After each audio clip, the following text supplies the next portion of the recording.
રાજ્યપાલ શ્રી આચાર્ય દેવવ્રતજી અને ગુજરાત વિધાનસભાના અધ્યક્ષ શ્રી શંકરભાઈ ચૌધરીએ પાટણ ખાતે state frozen semen production and training ઇન્સ્ટિટ્યૂટની મુલાકાત લીધી. દેશી ગાયની નસલ સુધારણા માટે સેક્સ સોર્ટેડ સિમન ટેકનોલોજીનો લાભ લેવા પશુપાલકોને રાજ્યપાલ શ્રી આચાર્ય દેવવ્રતજીનો અનુરોધ.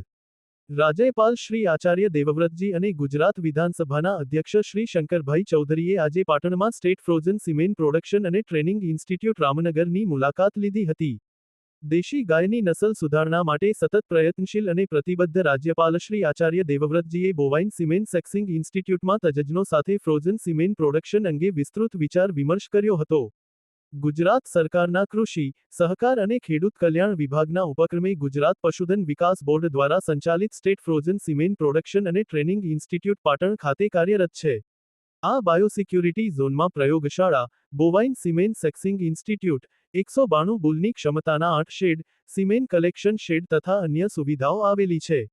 આ બાયોસિક્યુરિટી ઝોનમાં ભારત સરકાર દ્વારા નિર્દેશિત ચુસ્ત જૈવ સલામતીને લગતા તમામ પગલાંનું ચુસ્ત પાલન કરવામાં આવી રહ્યું છે.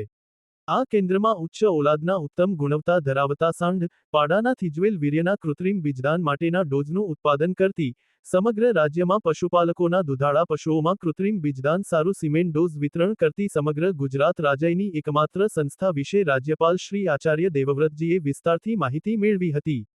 રાજ્યપાલશ્રીએ જરૂરી સૂચનો પણ કર્યા હતા. આ સંસ્થાને ભારત સરકારના સેન્ટ્રલ મોનિટરિંગ યુનિટ દ્વારા સ્થાપનાથી લઈ અત્યાર સુધી સતત એ ગ્રેડ એનાયત કરવામાં આવ્યો છે. તાજેતરમાં આધુનિક સંશોધનોને અંતે પ્રસ્થાપિત થયેલ લિંગ નિર્ધારિત સિમેન્ટ ડોઝ ઉત્પાદનની કામગીરી પણ આ સંસ્થા ખાતે જૂન 2021 શરૂ કરવામાં આવેલી છે. જેના દ્વારા ગાય ભેંસમાં કૃત્રિમ બીજદાન થકી 90% પણ વધારે પ્રમાણમાં વાછરડી કે પાડી મેળવી શકાય છે. ગુજરાત સરકાર દ્વારા પણ આ ટેકનોલોજીનો વ્યાપક ઉપયોગ ખેડૂતોના લાભમાં કરી શકાય તે માટે તાજેતરમાં સરકાર હસ્તકના કૃત્રિમ બીજદાન કેન્દ્ર ખાતેથી પશુપાલકોને કૃત્રિમ બીજદાન માટે માત્ર ₹50 પ્રતિ ડોઝના દરે લિંગ નિર્ધારિત સિમેન્ટ ડોઝથી સેવા પૂરી પાડવામાં આવે છે. રાજ્યપાલશ્રીએ વધુને વધુ પશુપાલકો સેક્સ શોર્ટેડ સિમેન્ટ યોજનાનો લાભ લેતા થાય તે માટે અનુરોધ કરવામાં આવ્યો હતો.